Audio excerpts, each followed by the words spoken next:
Evening to you. How are you? I'm all right. How are you? I'm great. Okay, now let's get started. Ivan, you are a man with good knowledge of this subject. So people who've joined this call from all parts of the world may be wondering, who is this Ivan guy, and how is it that you know about the Kiteezi landfill waste management tragedy? Just tell us what's your area of expertise, what do you do, how long have you been doing it, and why are you so familiar with this subject? All right. Again, I'm Ivan Bwamweyana. I'm an Earth observation researcher and lecturer at Makerere University, geomatics and land management. What does an Earth observation researcher do? Okay, so there's a mathematics called geomatics, which is about taking measurements and doing analysis of the Earth's surface, which involves the atmosphere, the plane surface, and then what is underground. So with any phenomena that is big in nature, we can measure it, whether it's a land or whether it's an environmental factor. And so with that science, we are able to measure out and help disaster risk response, environmental impacts. We are able to track diseases. We are able to do climate analysis. We are able to monitor expansion of cities. We are able to monitor land use. We are able to monitor wetlands, forests, lakes. So when you monitor these things, what is the kind of information and data, whatever it is that you come up with? What do you produce? Okay, so usually what we produce are mappings, and these mappings have types. We may have 2D maps, we may have 3D maps, we may have live maps, we may have dynamic maps, we may have static maps, just like a picture. So this information that you produce, what is it supposed to help us with? And let's be very specific. I mean, you've been mapping and tracking and monitoring Kiteezi. Yes. What the kind of information is this early warning information? What is it about? Who is supposed to consume it and use it for what? Okay. The kind of information that we do pick is on maybe the extent, and then we'll tell you whether you are out of corridor. We'll monitor your vertical expansion, and we'll tell you, hey, your height is getting a little out of range. So you're probably going to get into some bit of trouble. Your slopes, maybe this is the kind of angle you need to be with. So we do have that kind of information taken over time, and then we are able to get trends out of it, and you can use it for making decisions. Okay, so let's go directly to the point. Okay. If somebody is sitting in Uzbekistan and listening to this conversation, they may be wondering, where is Kiteezi in relation to Kampala, and what was the place being used for? Just describe it to somebody who has no idea. So where is Kiteezi and what was going on there? Okay. Well, I will tell you that Kiteezi is located in Wakiso district. It's about 14 kilometers from the city center, and it is Uganda's only landfill. Now, what is a landfill? A landfill is an engineered dump site. So what that means is that you can have a pit and things, or you can engineer that pit. For example, you put in a liner to make sure that you trap the leachate.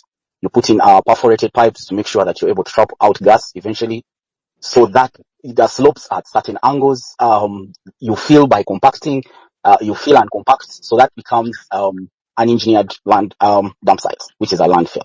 So it's an area where all our in itself, in itself has a history, so which may help people who want to understand what they're dealing with. So allow me just give you a preamble on what Kiteezi is. Go ahead. So it being Uganda's only landfill or engineered dump site, Kiteezi was designed to have an operational life of about 10 years and was actually supposed to close in 2006.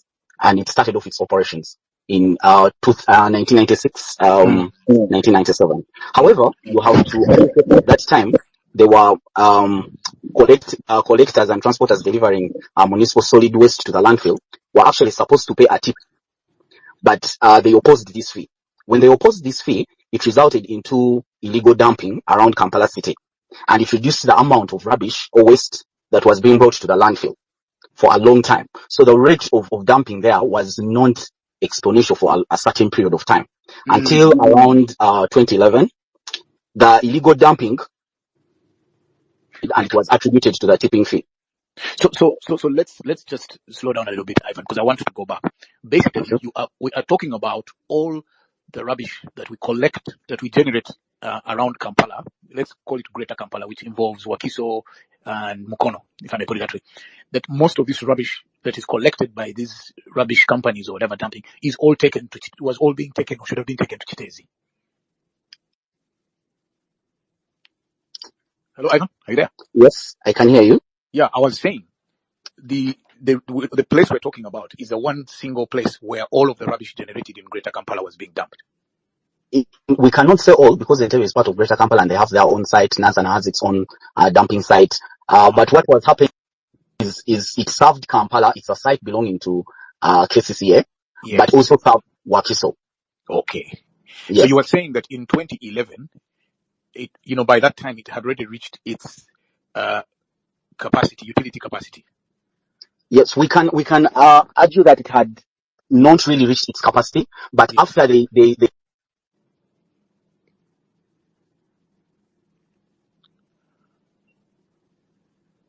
Ivan, I'm losing you a bit. If you could just unmute your mic because we're losing you.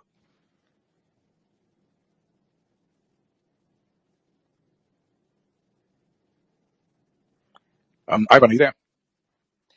Wes, can you still hear me? I need to check with you just to be sure the problem is not on my side. No, unfortunately, we've lost Ivan. Yeah, so let me just send him a message for him to try and log on again. I think it's probably I can see he's still on, but I think he's Wes, you may have to take over from Robert. I think he's no, we can hear you. It's you we lost. Are you back? We've lost him. Ivan, we both lost you at some point. So if you're back, you can please continue. Okay, let me just, guys, folks, we're going to try and work on this connectivity with Ivan. Let me get hold of him quickly. All right. Wes, are you there? Ivan, Yes, we can hear Ivan, you. I am. Ivan, can you hear either Robert or me? Because we can hear you.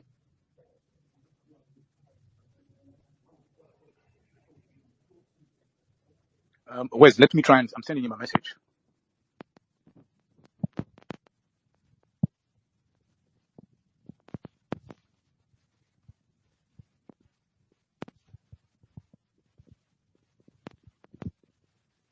Folks, we're kindly asking you to be patient with us. Let me just I've sent off a message to Ivan to get him to do something with his connectivity. We'll get back on shortly.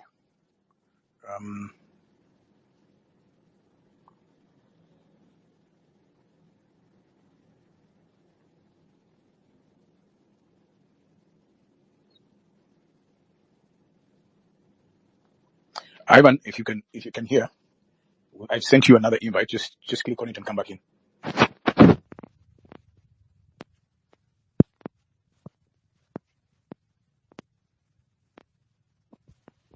Yes, Ivan, I know you're back in as a listener. I hope you're stable in one place and have a good internet because that must be what's interfering with you now. Because me and Wes on this side are hearing each other quite well. I think I can hear you now. Okay, great. So you were telling us that that's where we lost you. So please go back and let's start from there. Yes, I was saying that in 2011, the illegal dumping was attributed to that tipping fee. So Yeah. it was actually abolished in 2012.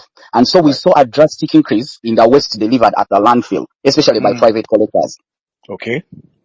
Did the site have somebody managing it to make sure that the things you talked about, the slope, the slant, and all those things, and the compacting, the management of the site was being done technically?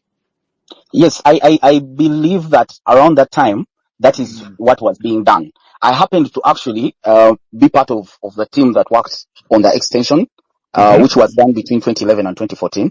And What kind of extension was done? Okay, so when the landfill reached its fill, they bought another 6 acres. I think it was under the KIDIP 1 project program by the World Bank. So on the southern part, they had to dig up and re-engineer part of the landfill again in the extension. So they developed another so much capacity. I don't remember the cubic meters, but it was able to take that. But because the number had gone up exponentially when it came into operation in 2014, it filled up around 2016, that extension. So how did you know that there was a disaster waiting to happen, and when did you know this? Okay, so I cannot say that there's a particular time to know when that disaster is going to happen. But the moment you run out of horizontal expansion, because our approach is from for example, the data we have is Yeah. from the Earth observation perspective. That means, Yes. what did we measure? What did we look into? I can tell you that, for example, we used 2004 as the base year, and we found that around 2004, the actual waste covered about 10 acres. And by 2023, we were looking at a total coverage of around 33.3 acres, signaling a 30% increment.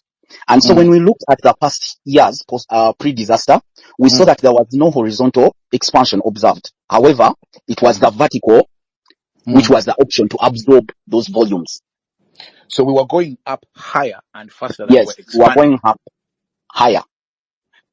I think around 2008, KCCA was able to procure another 4 acres on the side, but I think they took time to re-engineer it, and the years they are in involved COVID. But the idea is that we had a lot of vertical piling than horizontal. Yes. And that area around Kiteezi, what is the main land use in that area?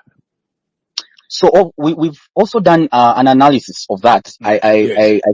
I can tell you that after the disaster, after the disaster, actually, we looked at how the land use has been changing around Kiteezi. And we saw that initially around 2004, that's when we have the earliest Earth observation images, there was barely any house in the proximity of the landfill. Right.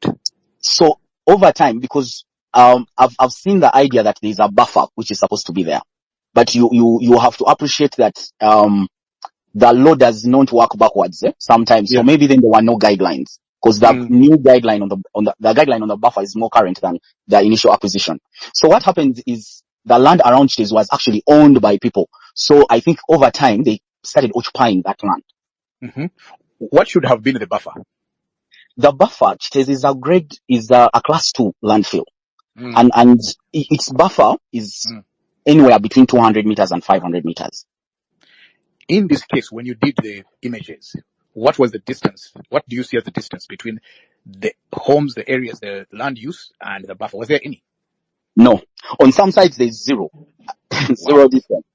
There's zero. And actually what caught our attention as researchers to move in again was that house in Chitetika that was affected by the landslide, by the waste slide. There's a house, Kiteezi has a valley behind it, on the northern side. And that valley separates Kiteezi and Chitetika. Chitetika, yes. So what happened is the waste slide went to a house that was 100 meters away from the lowest point of the valley, not from the landfill itself. And that house is on an elevation of 10 meters from the lowest point of the valley, over a distance of 100 meters. Okay, I want to see that I understand you well. That the waste moved a distance over 100 meters from where it was. Yes. And then climbed up another 10 meters from the lowest point in the valley, another 10 meters up. Yes. And buried that house? Yes, and the occupant of that house was the administrator Chiwemai, and she died. Wow. So that moved us to actually understand what was this kind of movement. What happened? What was the kind of movement that triggered it? So we did move in, and we saw that the highest point of the landfill was so much. I don't know if the figures are necessary. It was around 1193. It was around 1193 by elevation in meters. You give us a comparison. What is that height? You use a building. Okay, so I'm going to give you the comparison so that it's easy for you. And then the lowest point where the sludge settled was around 1163, making a difference of around 30 meters. So it dropped off 30 meters from its height at that highest point to the lowest point where it settled. So that height difference of 30 meters, you're looking at let me see, a storage building of 3 is around 10-12 meters. So you're looking about at a storage building of around 9 floors, around 9 floors, flowing down. Wow! And it went through that valley and moved downwards. So it moved from its highest point to the lowest point, a distance of 800 meters. So the entire impact is in a distance of 800 meters. That is not short. Wow. So is that in all directions? No, that is on its longest side. But I can tell that the total area that the waste covered is 22 acres. That is massive. Yes. Because Those that's so it was on, currently it was sitting on what? On how many acres before? Yes, it was sitting on around 35 acres. So it added another 22 acres to its current location. Yes. So it's big. Acres. Big. It's big. Okay, so just a quick one, and then we go to what exactly happened. So according to you, there were the failures in terms of what was the failure in managing this, and what triggered the earth to move, or rather the dump site to move? Okay, now I can tell you that is a very interesting question. And right now, it's not something we can put fingers on. When such an event happens, there are so many contributing factors. For example, you may find that it came down after a downpour. The rain may have, the rain may have increased the weight and weakened some points. There are still investigations on what was the initial slope before the rain happened. There are still investigations on what was the compaction factor. Was it well compacted? Were the slopes following the design? Okay, were there cracks that were observed? So all those There was a questions. letter from the Director of Public Health saying that there was a crack. Yes, and I know that there was also a research paper. I've seen one of my colleagues on this line who was part of that publication. There was a research paper that was published in 2015 that was saying, we suspect that this place may collapse. What you have? Yes, there was a research paper by students from Makerere, and they were guided by one of the geotechnical people. I've seen a lot of experts here, and I think he was one of the people that provided that guidance. So yes, there was that guidance that we suspect this may collapse. But there's usually a degree and then an idea that we can adapt or mitigate. So the investigation looks into what was done when this information was out. So that is largely what the bodies that investigate are doing right now. What may have reported, there may have been an intervention, or how much of the intervention was done. So that's what we don't know. But what happens in this world is the contributing factors become many. But what you are saying, let me try to understand, that this landfill should have been regularly maintained to make sure that, as you say, the slope is in accordance with the technical provisions, and also to just make sure that the compacting is being done right, and somebody confirms that is what should have been happening. Yes, and that's what regulatory bodies do. Regulatory bodies like KCCA, who own that site, ideally supposed to be doing that. They're supposed to be doing that. Ivan, let's go to the human beings, because that's really where the tragedy is. Yes. Tell me, looking at the UBOS statistics and looking at the area that was affected, and the human settlement there, but also the nature of human activity in that landfill. First of all, just remind us, what time did that landfill collapse? 7:15. 7:15. Yes. So presumably, in the surrounding area that was affected, there were, as you've given that example of the woman who passed away, whose house was affected, and it says, could you just make an educated guess? What do you think the number of households that could have been in that area? Okay. My guess is indeed educated. So what we did, usually when these disasters happen, we know that we are on the front line. So we do not look for data. We create that data as observers. So we get imagery, the latest imagery we have of that area. And we sent a team on ground that mapped the extent of the impact, and also actually put eyes in the sky.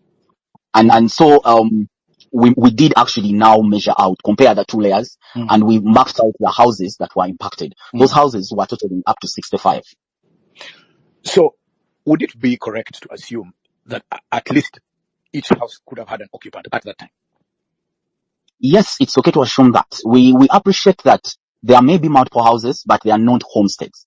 So we know that the math has come down to around 45 households that were impacted. That means the idea is they may have been a person or two. But remember, there are people we call scavengers. This is not in a bad way. That's actually their name. Okay, so let's leave the word scavenger. These are people who work on the landfill. They go to pick up materials for recycling, and they do work around that area for whatever reasons. So just so that listeners know, the word scavenger is not being used in a derogatory manner. It's just to describe the activity. So go ahead.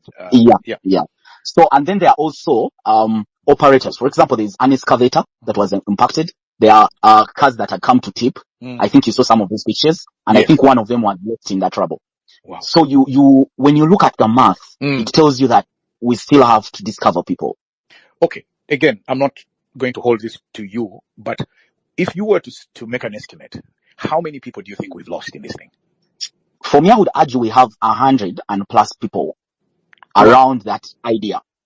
Because of I cannot stamp out, because people have put up missing people cases. But then remember, people are people, and there's some logic in there.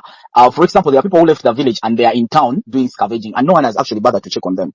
Or they told their parents they're doing a different job. So for me, when I look at numbers, I want to remain human as well, besides the math. I want to appreciate that there are people in different circumstances. There are people passing by. There were people close to the leachate treatment plant. We lost a full leachate treatment plant. There are instances which we can, where the people who are driving those cars that actually flipped. So there's the idea that maybe let's search some more. Maybe there are some other people who are lost in there. So the 30 or so bodies that have been accounted for are just really a fraction of a much bigger number of people that were affected by this. Yes, I believe that the number which was gotten, remember when the rescue service came in, the 65 houses I'm talking about are largely in one place. It's more of people who settled in a valley, but the houses are really close to each other. Wow. So those people were buried in there. We can't even get into there. So now that's where most of the concentration was in the beginning, and you can understand the logic of the rescuers is to concentrate on that area, because that's where the likelihood of most people was. Yes. But then you also have to account that some people came out alive.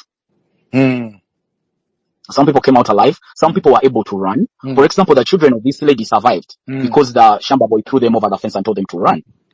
So there were people who escaped because they saw it coming. So it could have been a lot higher.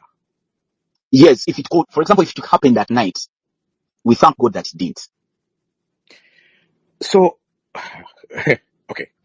Let me stay with one particular issue that in your analysis that I read much earlier on that I would like you to talk about a bit more. So when you've got these kinds of dump sites, let me call it that, the landfills, they generate their own other risks. You've been talking about leachate, dangerous gases. Can you speak in ordinary English? What is leachate? And what are the kinds of risks that these landfills pose before even such a tragedy happens? Okay, so before even the tragedy, we in the design of these landfills, they will account for leachate. Leachate is that toxic liquid that comes out of rubbish. It's usually black in color. So it's usually trapped around the landfill because it even contains heavy metals. Wow. So they actually take it into a leachate treatment plant where they are able to oxygenate it, remove certain things, and then release it into their what we call constructed wetlands. So they may release it into a constructed wetland, and then wetlands do a really good job in cleaning water and removing impurities and purifying the water. They have a way of doing multiple sieving, and they will, at the end of the day, they will come up with, you will get good water out of it. Done naturally by the wetlands. Yes, done naturally by the wetlands. But they can be helped with a constructed wetland to actually beef up the process.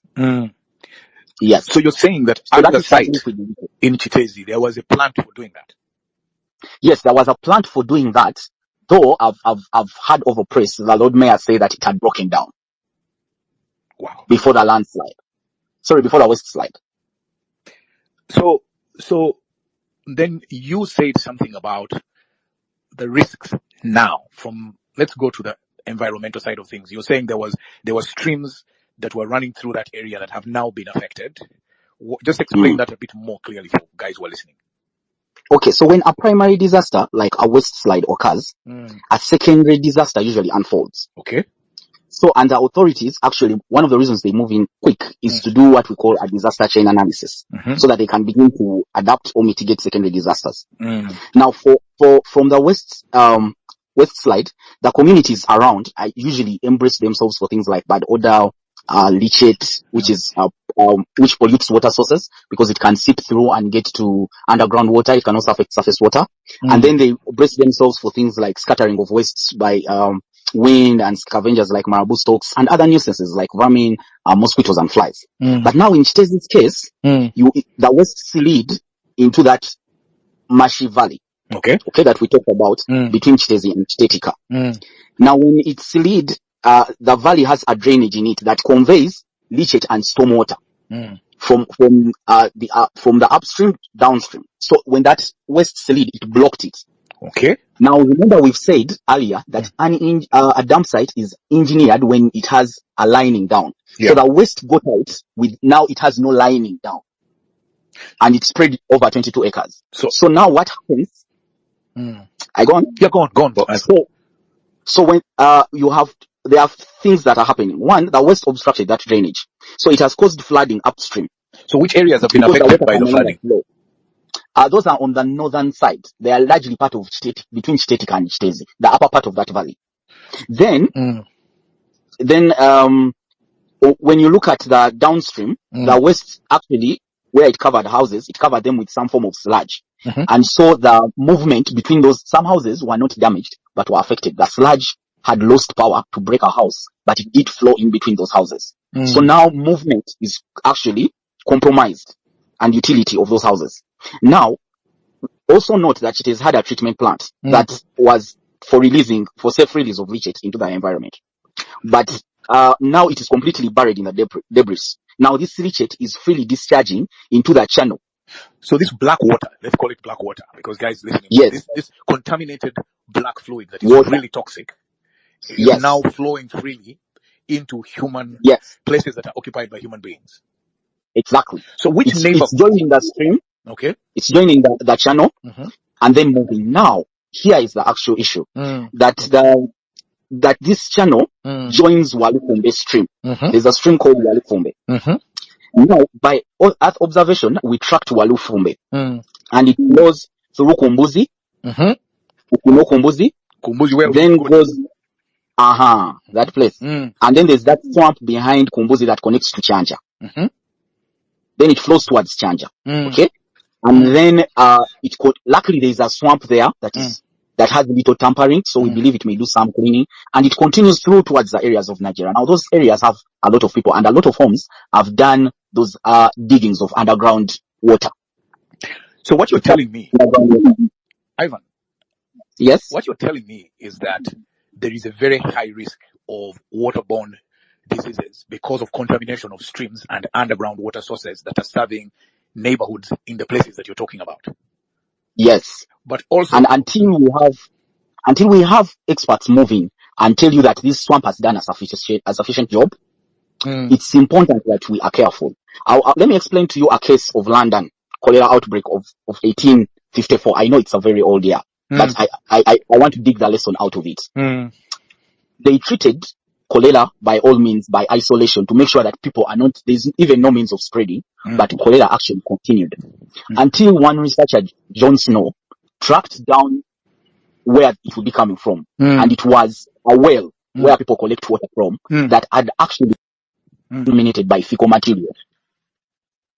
So now you will appreciate that one well in a community can actually continuously bring this problem. Also, you need to appreciate that leachate will come out of that rubbish for over the next 10 years. For how long?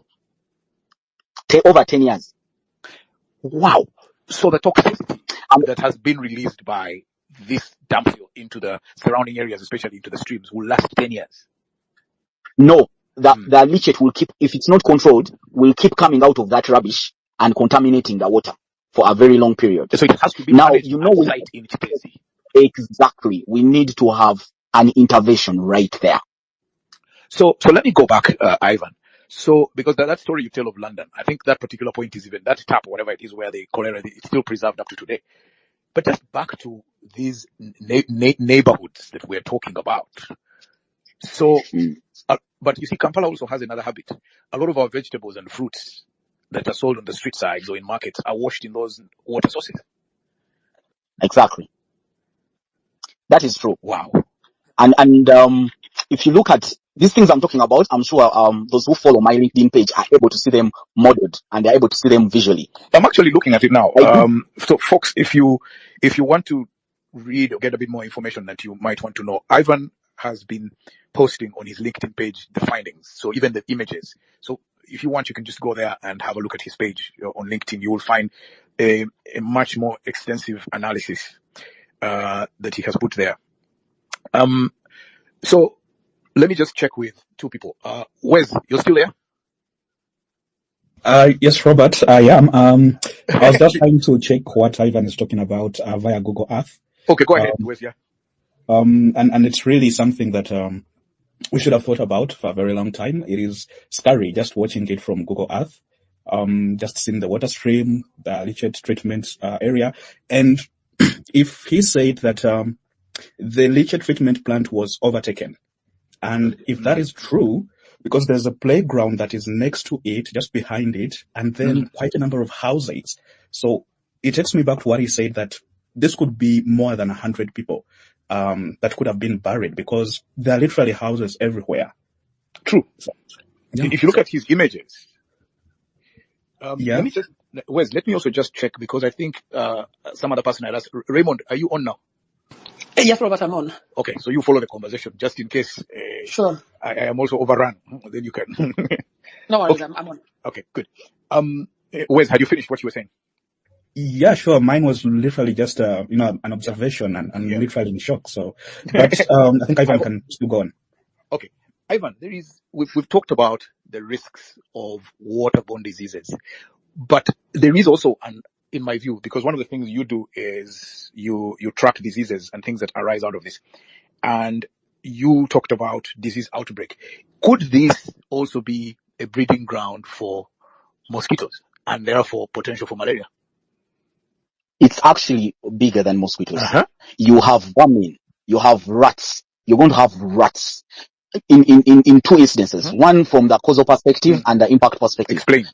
You have rubbish that is now in the city. Because it has nowhere to one of our researchers has found out that most of our rubbish is 60 to 90% organic. You're dealing with foods. Our rubbish is so wet. Yeah. You're dealing with foods. You're dealing with those kinds of things. Yeah. So, and that is food. Now, people have been getting that out very fast. So now you're going to generate, I'm sure you know the London story of rats as well. Yes. You're going to get rats and cockroaches. And then you're going to get flies of different nature. And so we need to now be on the lookout. I know that the health teams are really doing a good job trying to make sure that they cap these things right from the start, and they are really very aware. I've interacted with them, they are very aware of this, and now I know there are efforts to try and open up that drainage and make sure that there's some kind of separation so that the water they can control the flooding and everything. But I tell you that opening up of that pit is going to give us that impact. So we may likely be looking at several diseases breaking out. You explain. You time we have. You tell us what kind of diseases, which neighborhoods. I think my friends over Nigeria need to start worrying about vermin and so on. Just tell us. Just tell it to us graphically. No. Okay, so this is the thing. Intervention action involves a big scale of things. It involves intergovernment, government, communities, and you as a person. True. Now, if you know that we have an issue in Kiteezi, and then you wait for your rubbish to accumulate so that you quarrel with the person who takes that rubbish. Why haven't you taken my rubbish? Begin to understand that at that very moment you're beginning to expose yourself. You're having more food for all kinds of pests in your home. Okay, so I want to drive it from the micro perspective. So you're beginning from there. From your home, that's the beginning point. So in your home, now that they are not picking the rubbish because they have nowhere to dump it and they are constrained, now you need to begin doing your own management of your Kiteezi. Then it goes to the community. There are communities where they dump rubbish in a particular place. You've seen that in Kampala. So they all begin piling rubbish there. They have pushed it away from their immediate homes and piled it there. So they begin to feed cockroaches. Now we know that these things basically just move germs to the places where we feed from. Okay. And those are responsible for stomach issues. Those are responsible for diarrhea. Those are responsible for all kinds of let's first slow down. So we've got vermin. So we're talking cockroaches, rats, which could spread. They carry with them germs that cause diseases in our homes. So, and it's not just the landfill. Yep. It is the fact that we now have nowhere to take our organic rubbish, which we will, although if we take it out of our houses, we're going to dump it very near our houses. And therefore, that is going to be a perfect breeding ground for cockroaches, rats that will then now come back into our houses and bring the germs that cause all sorts of stomach diseases. And what other diseases do you see? I'm not an expert in that area. I just know they are able to spread disease. Wait. Okay, so let me just let you folks listening know. So it's not just the guys who are directly affected by the toxicity that's delivering vermin from Kiteezi, but because now in the city we have nowhere to take our rubbish, we must be conscious that because we're not dealing with rubbish, we're inviting vermin, You also said something, Ivan, by the way, about marable stocks. Tell me.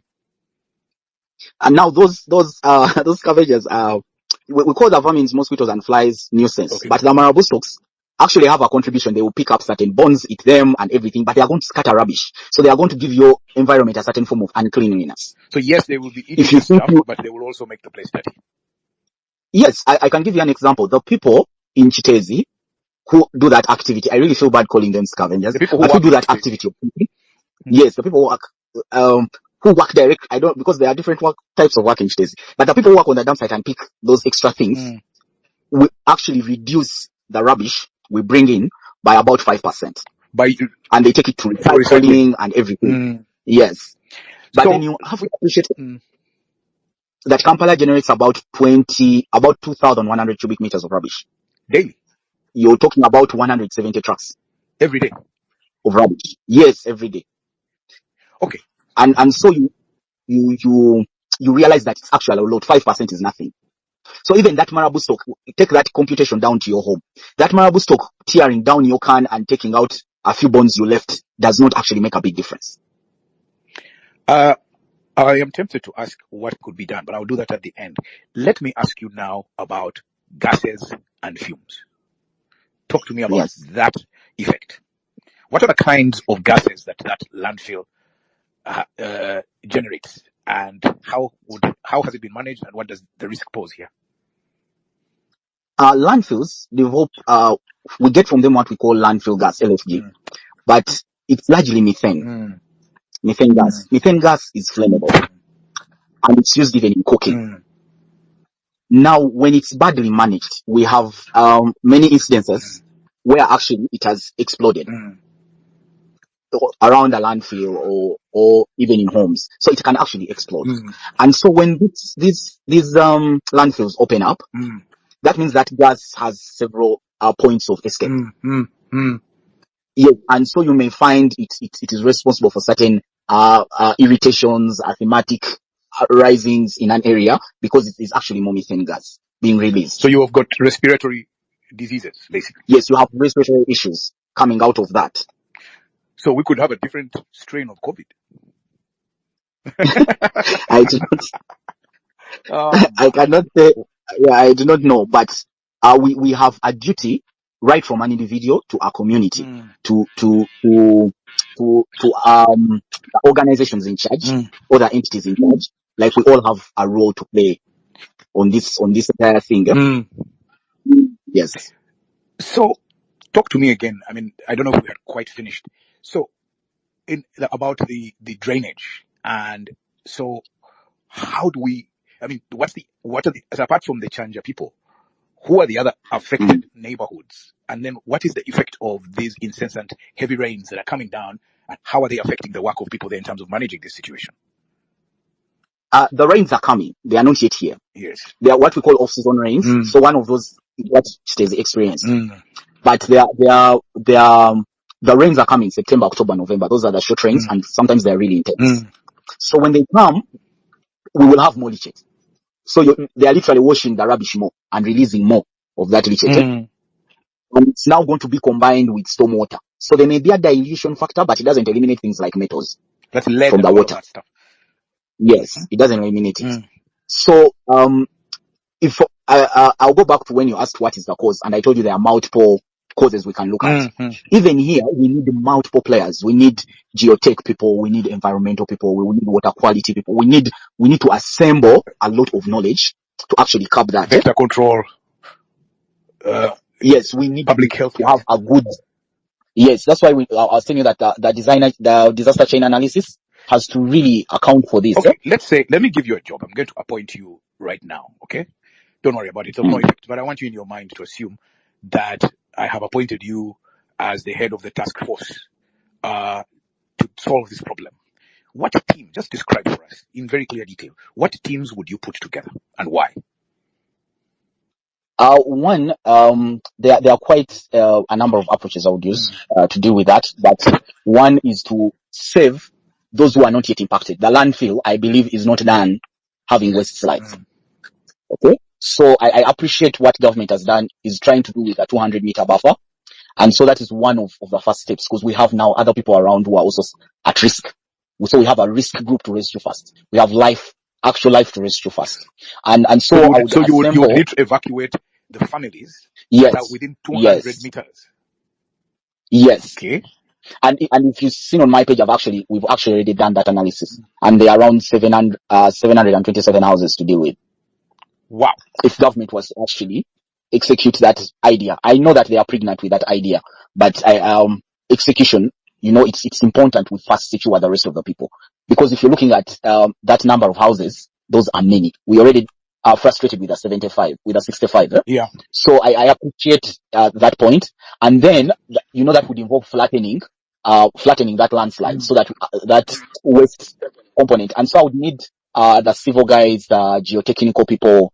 I would need the environmental people. I would actually have environmental people redo the impact assessment and also do the social impact assessment, because now that assessment actually tells us, it deals with a number of people. There are water specialists who will tell us how much seepage is going underground. I know that the last one said that if that water went through the wetland over a distance of 1.5 kilometers, it would be clean to a certain extent. We would need to analyze surface water, so I would need the water people. I would also need the people who are in charge of I've forgotten how we call them, but there are people who monitor the rodents, snakes, all those types of things that are coming up. Yes. So there are vector control people, and then there are scientists who actually just study that to actually move in and tell us what vectors are we dealing with, so we can already prepare for them. I think they're called zoologists or something like that. I'm not sure. Yeah. Wes, you're the Google expert, man. What do you call these guys? Yes, Robert. Do a search. What do we call the guys who can monitor animals, these vermin and so on? Those small animals that transport illness, germs and things like that. I think they're called zoologists or something. I have no idea. Can't come in mind quickly. Let me do a search on that and find out. You find out and tweet it. Ivan, continue. Yes, so we would need actually those people. We would need a resettlement team. That means I would need valuers to actually have those people paid before they are actually moved. So we would need to have valuers actually value those people out. Okay. And then we would need a team to foresee that closure. So we would need a lot of environmentalists, a lot of environmental engineers, and then do a restoration over that place, whether they are putting a solar plant or whether they are doing greening. That would be beautiful. I would need people to do pollution control because there is pollution happening in that area. So I see myself assembling environmental engineers, ecologists, water resource specialists, leachate treatment experts. I would see myself getting in land surveyors to monitor for me those levels, getting quantity surveyors to help with the compensations. I would see myself getting in carbon analysts to see what we are emitting from there. Livelihood restoration people, because we need the lives of those people restored. I see myself getting in air quality people, noise and pollution control people. I see myself getting in some sociologists to help cover the social aspect, and of course the political wing to manage the people's political aspirations of being moved from areas where they feel politically attached. Yes, so it could be quite a team. Yeah, and you'd be okay. At least you've assembled the team for us, so now we know exactly what we need. Ivan, let me bring in Raymond. Raymond is joining us. Raymond is somewhere in Oxford. Raymond, share. Yes, Robert.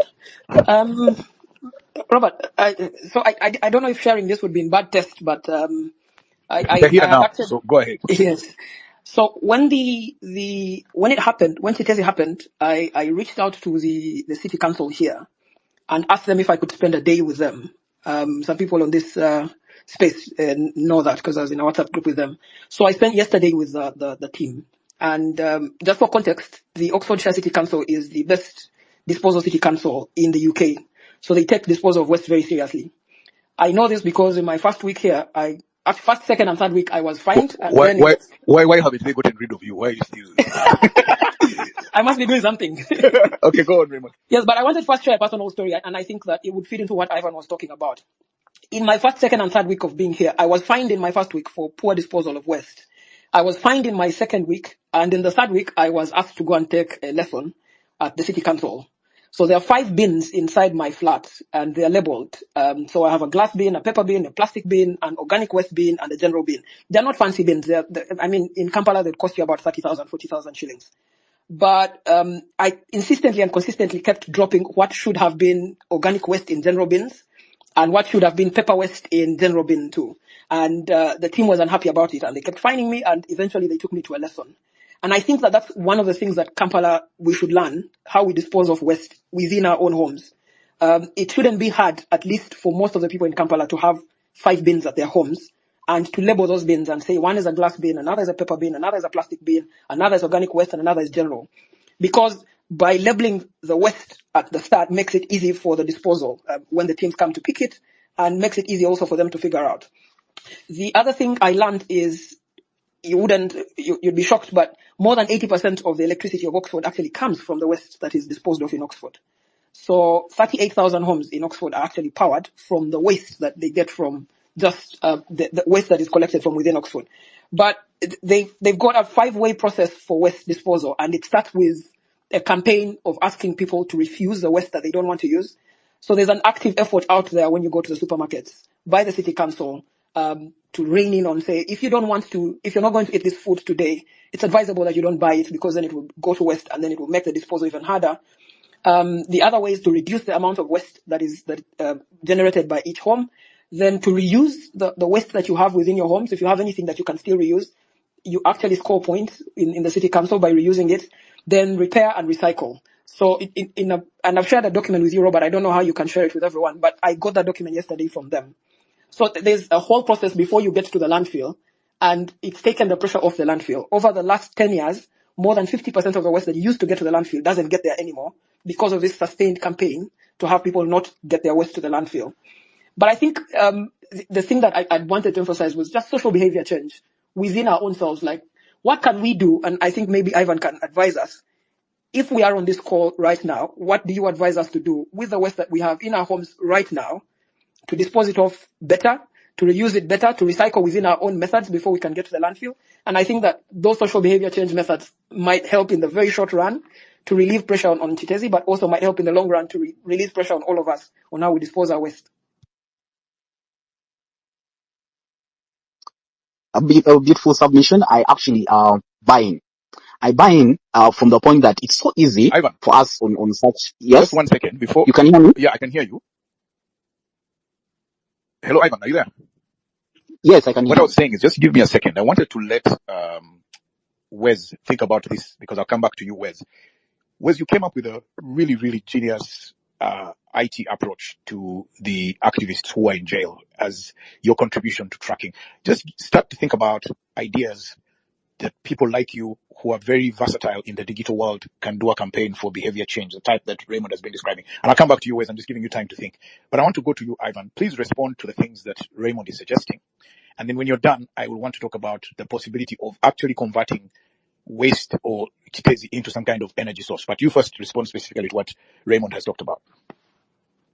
Raymond raises very beautiful points. Very beautiful points. Each of us has a duty in their own premises. And if you've traveled by any chance, you know that the color green is for this particular type of waste, yellow is for this particular type of waste. When that is done, it becomes very easy to utilize, to recycle that waste, to convert it into energy. For example, and if you dumped all your foods into one can, they would be turned into fertilizers. If you dumped your plastics into only one can, then they would be recycled for plastics. If you dropped your glass in only one can, then it would be easy. What we do here is we mix everything. So a person doing fertilizers will end up putting plastic. A person doing plastic will end up dealing with food. You've dropped the cavera with food. Sorry, Ivan. Mix. And so. No, it's okay. I had lost you for a minute, but go on.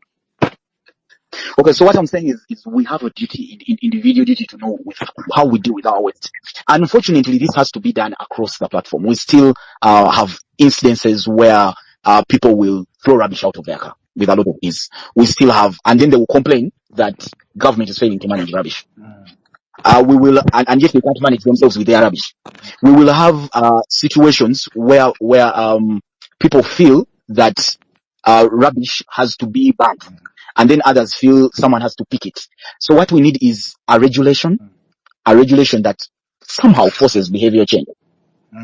But now we actually have the people who are sorting that rubbish, pulling out the plastics, are actually now stationed at the dump sites and the landfills to actually do that work. And yet this change, the things we want to see are right with us. Okay, so Ivan, let me first go back to Wes about behavior change. Considering all these digital platforms that we have, Wes, there's a lot of social consciousness and awareness that has been built about corruption and social engagement. Are there ways we can use these platforms to begin some kind of discussion around our own self-preservation? Forget about, getting government to do anything. Let's start with what we can do. Well, Robert, when you said that, I think I was already ahead of you. I was making some notes in my notes app, and I think where like a bit of civic engagement, things to do with awareness and technology itself, how it can come into waste management. I think I'll break it down in some bits of sections. And one of the things Raymond already talked about, waste sorting and recycling. We need to talk about it a lot. Very few places you can go to, including manufacturing companies, can show you different bins where you can put different types of waste. So it is something that we've not adopted. It is something that we need to do in our homes. And the only way we can do it is by talking about it on these social platforms that we have. Normally, when we talk about something or when we do something, other people are most likely going to adopt it. So for instance, Robert, if you went and bought those bins and you labeled them and, took, like a small video or did a TikTok and posted it, that could be the start for some people within your circle to say, oh, wow, what Robert was doing is actually good. Where can I get the bins? How can I do the labeling? And then we can adopt it. In tech for smart cities, they've been using AI-powered robots to actually do the sorting at the landfills. So they understand that sometimes it may be hard for the humans to do the sorting, so they are using AI-powered robots to actually do the sorting. And for people like Solomon King, who is on the space, I think that is something he can look about under Fundibots. I was going to challenge him on something else as well. I still remember about 3 years ago when I did a space, and by the end of the space, he had generated a digital graphic that just went viral immediately. So, Mr. Solomon King, while we are talking, think of a digital graphic that can initiate waste management behavior change. So, sorry, go on, Wes. All right. And then the other thing is we need to also start doing data-driven decision making. For instance, I don't know how many people have used this in Kampala, but we have a mobile application called Your Waste that people have been using, for waste collection. And I'm sure because one of the people behind that application is called Martin, is someone that I've known for some time. I'm pretty sure that they have data on where they collect that waste from, how many homes they get in touch with, maybe daily or weekly, and where that kind of waste is going. Between me and you and all the guys who are on this call, let's drive awareness around Martin's app, Your Waste, as a starting thing. Well, that would be a start. I'm pretty sure that there could be another. Drop it on the DM. Let's start from there while we're talking. Yes, because with this kind of data, when we use this kind of, applications to do, waste disposal, then we're able to, for instance, do forecasting. So we're able to sit down. Like, I'm pretty sure that Your Waste should be able to tell that the next week we are going to need more extra trucks to take extra waste based on what I've been doing the previous week or the previous month. Or even just the calls or contacts that they're getting. Yes. Something like that. And also we need to do waste audit. So for instance, we can audit and tell which homes, which areas, which organizations are dumping a lot of waste. Wow. Because we know what we are collecting from them. And then if an organization is dumping out a lot of waste, that should come at a cost. Right. Because that cost would prevent them or would enable them to do recycling within and not just dumping and dumping. Right. So guys, let me just make this before I take on the question on energy with Ivan. I just want to tell you there are ways. So the big point that Raymond makes is behavior change that we're going to have to do for ourselves and for our own self-preservation. I mean, you've seen the risks that's going to come with vermin and poor disposal. Secondly, I think that Wes talks to the opportunity of the digital assets that we have. I mean, robots, graphics, apps, data that can then be used even by us as private individuals just to be able to manage this thing on our own. We can actually sidestep the government and do this ourselves. And I think those are things, and then also behavior change through videos. We are all influencers. We use our different platforms, whether it's WhatsApp, whatever they call it, the videos, TikTok, all of us can come together and just change the way we approach waste disposal, because it's for our own self-preservation. And I'll just ask all of you who are on this call, at the end, I will post the recording. Please drive it. Let many people listen to what has been discussed here, because it will change a lot of thinking. It will also put the authorities under pressure to find a solution to this thing, because already we are behaving as if nothing's happened. But we'll get back to this. Ivan, could we convert, or is this a perfect opportunity for us to start linking waste disposal and energy fuel generation? Hear me well? Yeah, go on. Okay. So, this is a big opportunity for us. We are time bound. I talk about it in terms of reality. We see that we actually need to dump waste. There's nowhere we are doing it. There's a rush. My argument is, for a chameleon to escape fire, it must forget the walking style of its ancestors. So we need bring in whether external effort and set up something that is engineered. Otherwise, what we are faced with, right? Seen a landslide strip a road away in Japan, and it's reached next week. Here we are, and we are not in solution mode of something that is sustainable. For me, I have dealt late to think, but think fast. And okay, I can tell you that at the Michael College, Professor Nwagawa studied of waste. It's probably they have devised solutions to us. To tell you what percentages are we going to be dealing with our waste, what is recyclable, what is able to, and what do we have? And they did it over a long time. But do we bring them to the actual solution? So for me, I think we need utilize first our mistake. One of our mistakes was that research was there. Was it utilized? No. Saying we are going to stage. Do we need to begin from zero? Do we need to copy and paste London? Do we need to copy and paste South American case? Or we can develop a solution do we do, cases here at Wankoko where they have been pre-testing, recycling, and banning. So you're going to see, do we develop field actions? We can ban, it has a recycle, it has in one.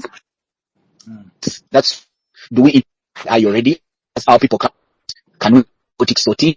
But we need Ivan, there's a bit of instability. Yeah? There's a bit of instability on your internet, so you may want to go back and sit in the corner of the house where you were sitting. Let me leave again. Okay, you're good now.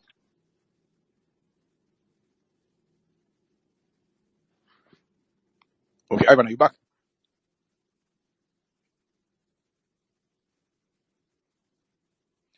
Yeah, sorry, I think there's a bit of trouble with Ivan's connection, so we'll just try and get him back in so it's a much more stable. Raymond, just can you talk a bit more about the energy option that you saw in Oxford? Ivan, if you can hear, I'm just going to log you off. So please log back in again. So I'm not a great electricity expert, but I was at what they call the Adley Facility Center, where the refuse is taken, converted into biodegradable waste, and then converted into energy. And when you enter the control room, they show you on the dial how many homes are being powered by that energy. And at the moment, the count is 38,000 homes. That could very likely be almost the whole of Makindye connected to the grid just using the waste disposal. But in the sense, at that point, at that level, it's really a government effort, together with private sector players, to know how much waste is coming in, how much watt it produces, and how the watts are put back on the grid. But the more important part where the city council gets involved really is on, one, the social behavior, because even if you came to the landfill, the kind of waste that is disposed at the landfill is already sorted waste, and the sorting process is done easily because of the social behavior. But there's also a firm insistence on making sure that people do not take on more waste than they can handle, or do not produce more waste than they should. So there's an actual active attempt by the city council, and I could share with you emails they share every week, just reminding you about just waste disposal. But I think the deterrent measure is also important, because had I not been fined 3 times and then taken for a lecture, I don't think I would have taken it as serious as the city council wanted me to take it serious. Yeah, you're just So an African. I was being an African. But the fines were really important because every time a fine came, it was signed off by the city council. And it was very clear why I was being fined. It was this type of waste was found in this type of bin, which is against the Oxfordshire City Council. And this is how you're letting the entire Oxfordshire City Council down. Yeah. So when I went eventually to attend the lecture, I got a feeling that I am in a part of a community now. If I don't do my small little part, then I fail a bigger part of the city council. And I feel like back in Kampala, we don't have that idea of if I don't do my small little part, the entire community fails. And that would I think be important. Talking of Makinde, let me bring in someone who is there now. Daudi. Daudi, you're in as a speaker now, so can you unmute your mic? I let you in. Can you hear me? Can you hear me? Yes. Raymond says you are 38,000 residents, whatever houses in Makinde. Anyway, go on, Daudi. Thank you very much for having me, Robert. It was very moving to hear the information that's been given to us by Ivan, the chief guest this evening. My view is going to come from a legal angle. First and foremost, I think, and a human angle. 100 people plus died by estimation, and property was damaged, gravely damaged. And the risks that Ivan has talked about, the risks of to public health, the continuing risks presented by leachate and other things, that may continue in terms of environmental pollution for about 10 years plus. My brother whom I've never met but I follow on Twitter, was talking about a phone app, and inspired me to ask for a speaker opportunity because we haven't yet gotten to the point where we're going to use an app to solve these problems.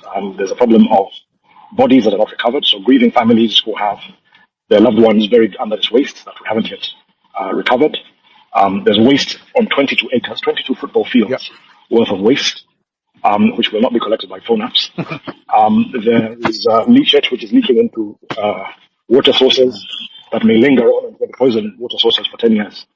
To my mind, before we go to the apps, and with due respect and love, we should first think about the very important thing that this is a national disaster. Yes. It's happened now in the middle of the capital city. And it hasn't, unfortunately, been given the kind of attention that it should be given, even with the information that an expert like Ivan has put out. Perhaps because it's happened a little bit out of sight, even though it's 15 kilometers away. I'm sure that site was chosen because of its, slightly being out of the way. But also because the victims are not people that would immediately dial into Twitter spaces. Their relatives are not going to be, interviewed by mainstream media, etc., because they're poor people. Now, the major thing that I would like to say in my few minutes is one, there should be an inquiry. There should be an inquiry on two levels. Homicide inquiry and a criminal inquiry along the lines of the amount of property damage and loss is also criminal. The loss in terms of environmental pollution, etc. The people who are criminally liable for this. Let's not mince about words. What we've seen, and can you hear me still? Yes. What we've seen and heard since this disaster occurred a week or so ago has been everybody kind of just pushing the blame around. I didn't know. We could have done something, but there was no budget. Robert, if they tell you that your house is falling down, the answer is not, "I'm going to kill you and your children."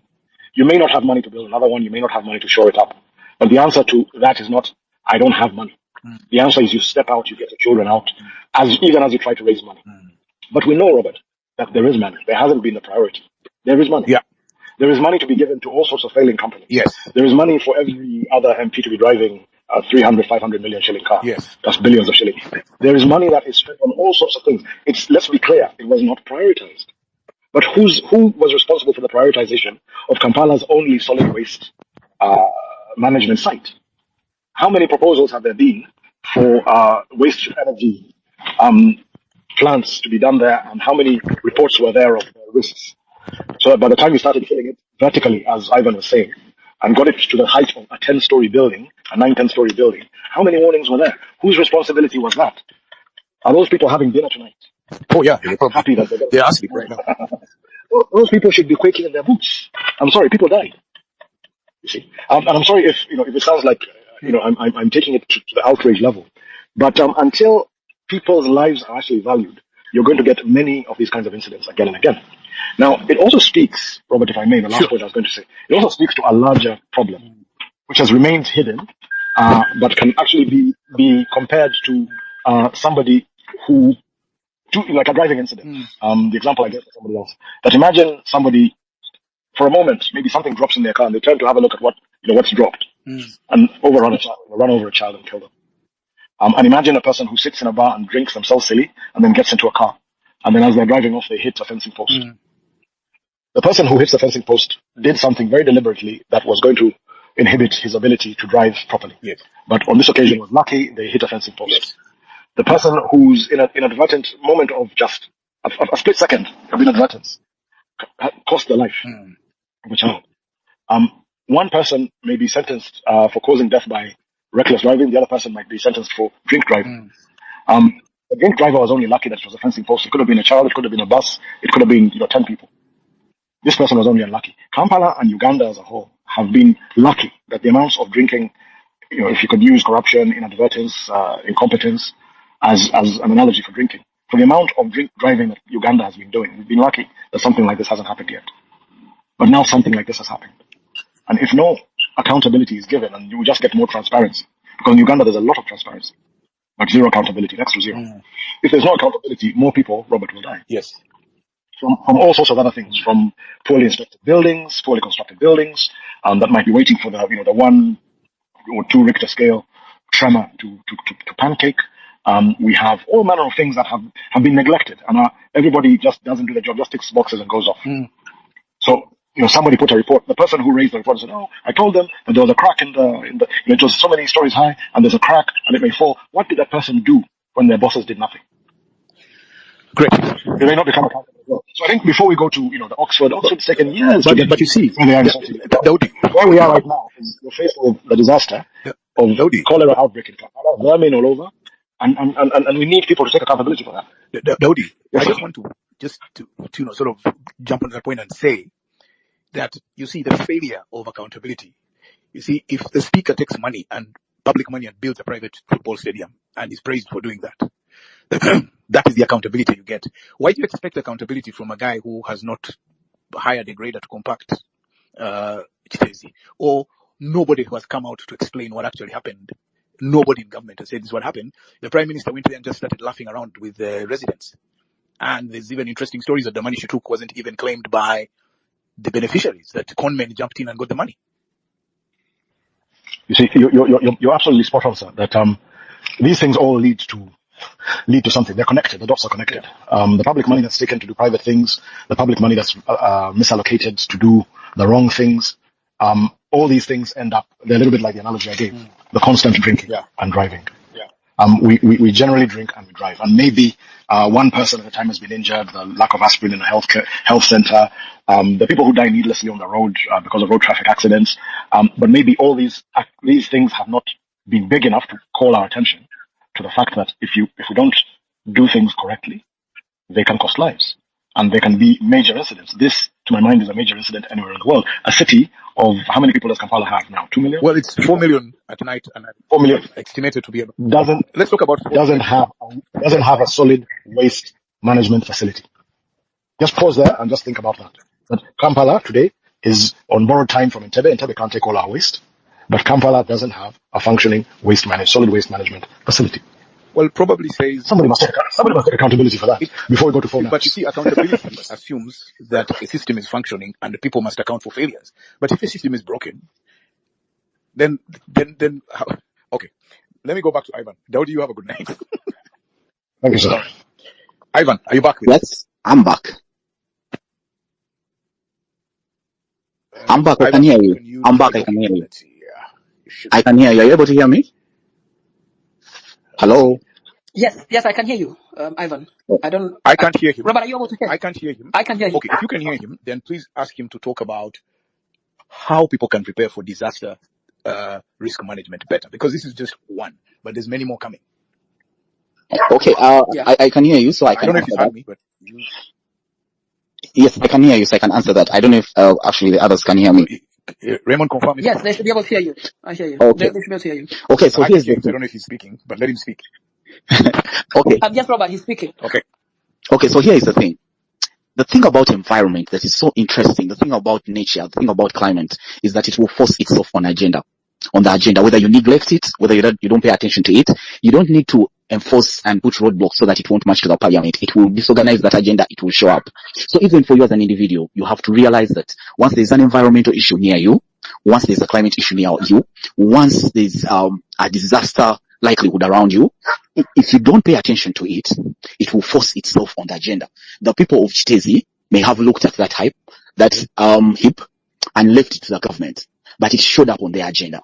The government may have looked at it and neglected it, but it showed up on their agenda. So how do you prepare as an individual? In every place you're in, assess the risk of certain things happening to your homestead, certain things happening to you. I'll give you an example of body 35, the 35th body that was found in the landfill. It was for a child around 6 to 7. And they nearly missed the body because it was so distorted. And they nearly missed it. That child belonged to a home. That child belonged to a family that loved them. But then they were not there. So we don't know the story if the parents are there or they will do the DNA.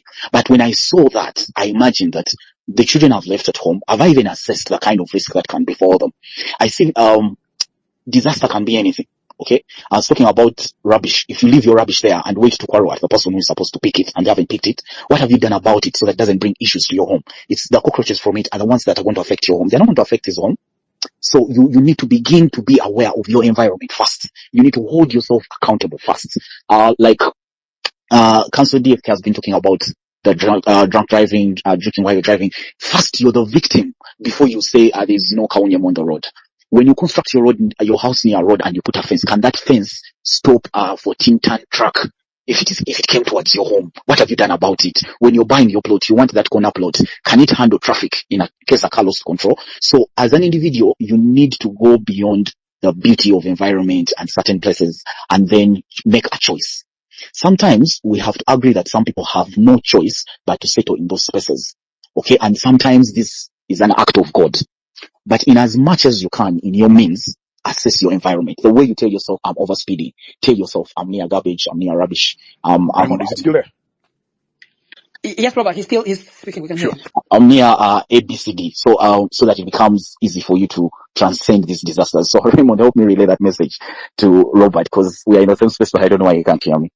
Yeah, I think there's a problem of hearing each other. But Ivan, maybe to go back to David's question, in a structure like KCCA, who does the buck stop with on waste disposal? If we had to say, this is the person that's responsible, who is that person in the structure of KCCA? But also, Raymond, in addition to the question you've raised, if you can capture this for me and pass it on to Ivan, what are the disaster preparation and management lessons we learn from Kiteezi? How do we create, if there are risky operations, should people be allowed to build in those areas? How should we plan for those eventualities? All right. Ivan, did you hear that? Yes, question? I did. First of all, so you can answer those two. Yes, first I'll begin with your question, like who is the last dot to that in KCCA? I'm not so sure who the last dot is. At the end of the day, we will say government. Okay, so we cannot pinpoint, it's the director, then we'll say the director wrote to the ED, then the ED wrote to this. So at this point, we cannot drop that point. But the accounting officer for these organizations is largely the person of the executive. So, did they actually now make that, discussion?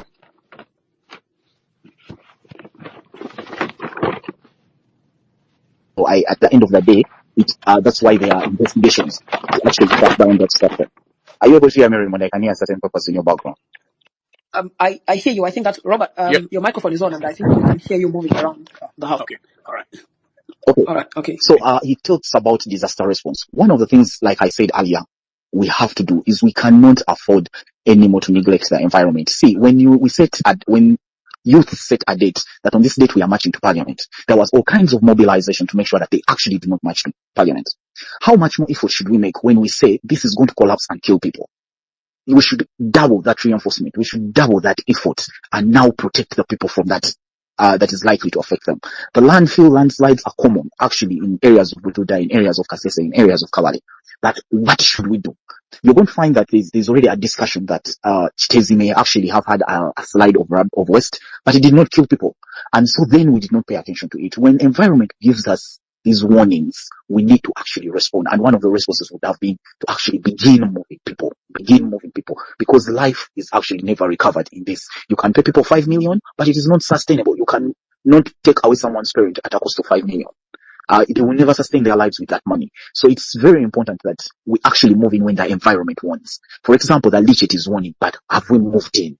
Have we moved in? At what point do we move in? So these become very important things to us, and that's why people say there's negligence, because a warning has come and then you've not actually moved in. So for me, the idea would be to hold these people accountable, look out for these warnings in the public spaces and begin to make noise about it. The way there was noise about the health system in Uganda, so that we wake them up. So sometimes I think they need that push, and I love that social media is doing these drives peacefully and they're actually being impactful. All right, Robert, are you still there? Yes, I am here, frustrated that I cannot hear Ivan at all, but that's all right. If everyone else can hear him, that's perfectly fine. I'm okay with that. Have you guys finished? Yes, Sorry, I Robert. think you can shoot any question you have. No, I think really all I want to say now is to express my gratitude to Ivan for agreeing to do this and bring a very, very informed and educated perspective to a really, really huge tragedy that seems to have gone unnoticed or even ignored. So that's one thing I really wanted to say to Ivan, and teaching us what we ought to do in preparation for the next disaster, because there are many coming of this nature. So I want to thank Ivan. I hope Ivan can hear me. Yes, I can hear you, and you're welcome. Were you able to hear that, Robert? No, but you. He said he can hear you and that you're welcome. All right. And then I want to thank Wes. Wes, are you still there? Maybe you I can hear. Yes, Robert, I'm still around. So thank you very much, Wes. I commandeered you, cashiered you into this. But can you go and consult with the gods in the Renzoris as to who was trying to frustrate my conversation between me and Ivan? Because I suspect that they are. I think we'll do that this Saturday. Yeah, I know what's coming. Raymond, thank you very much for creating the time to be with me, and thank God you were here, because then I wouldn't know what to have done with Ivan, so you were able to continue the conversation. So thank you very much, and for bringing a perspective from Oxford. All right, thank you so much. Wechitiwa Daudi Mpanga, thanks for joining our conversation and bringing a fantastic perspective. Let's not lose sight, people, that there are over 100 people that cannot be accounted for. These are Ugandan lives, regardless of where they were from and whose relatives they were. We lost them. And yet somehow the thing is just passing. And yet this was a massive failure and betrayal by public servants, really. Let's be honest and call it what it is. And I really would like to thank you guys for having sat through all of this, but most importantly, spread the word. Let people know what happened. Share this recording. Let people listen to it. Let people know exactly what happened, and that these things should never happen, because an even bigger disaster could strike and then we would just be damaged. But there is more we can do in terms of how we manage solid waste in the places that we live in, because ultimately this is a behavior change. So guys, I'm really grateful. Please spread the word on the apps. There's Your Waste, there's Airclaw. All these have to do with environmental management and how we live and how this city can better be managed. I just want to end by saying that from here, from us at African Speak, all we ask for is please take Ugandans seriously. This is not a joke, especially public officials, because one day it will be you wishing and hoping that the country functioned well. You will want it to have worked. And so what did you do to make the country work? Thank you very much. And it's a good night from us in Kampala, Uganda. Enjoy yourselves.